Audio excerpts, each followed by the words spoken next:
ছোট পর্দার পরিচিত মুখ খায়রুল বাশার ও সাদিয়া আইমান একসঙ্গে বেশ কিছু নাটকে অভিনয় করে দর্শকের কাছে প্রশংসিত হয়েছেন তারা। পর্দায় তাদের রসায়নও বেশ পছন্দ করেছিলেন দর্শক। তবে জুটি জনপ্রিয় হওয়ার পর থেকেই তাদের প্রেমের গুঞ্জন ছড়িয়ে পড়ে শোবিজে। দীর্ঘদিন ধরে বিষয়টি নিয়ে নানা আলোচনা হলেও এবার সেই সম্পর্ক ও বর্তমান দূরত্ব নিয়ে খোলামেলা কথা বলেছেন খায়রুল বাশার।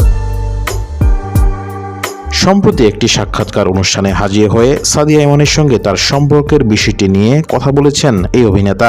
সেখানে খায়রুল স্বীকার করেন, একসময় সাদিয়ার সঙ্গে তার প্রেমের সম্পর্ক ছিল, তবে বর্তমানে সেই সম্পর্কের জায়গায় আর কিছুই নেই বলেই তিনি মনে করেন। খায়রুল বাশার বলেন, প্রায় 3 বছর ধরে আমাদের একসঙ্গে কাজ হয় না, তারপরও নামটা বারবার আসে। সাদিয়ার সঙ্গে প্রেম ছিল, তখন চাইতাম এটাকে গুঞ্জন বলে উড়িয়ে দিই, তবে ভালো কিছু ভালো রাখা কঠিন হয়ে যায়। মানুষ এটাকে খুব ভালোভাবে নেয় না, সেটার প্রভাবও একটা আছে। অভিনেতা আরো জানান, সাদিয়ার সঙ্গে তার প্রথম পরিচয় হয় একটি বিজ্ঞাপনের কাজের মাধ্যমে। প্রথম পরিচয়ের পর তাদের মধ্যে যোগাযোগ বাড়তে থাকে, তবে সেই সম্পর্ককে এখন ঠিক কি নামে অভিহিত করবেন তা নিয়ে কিছুটা দ্বিধায় খায়রুল। শেষে তিনি বলেন, আসলে আমাদের মধ্যে কিছুই ছিল না।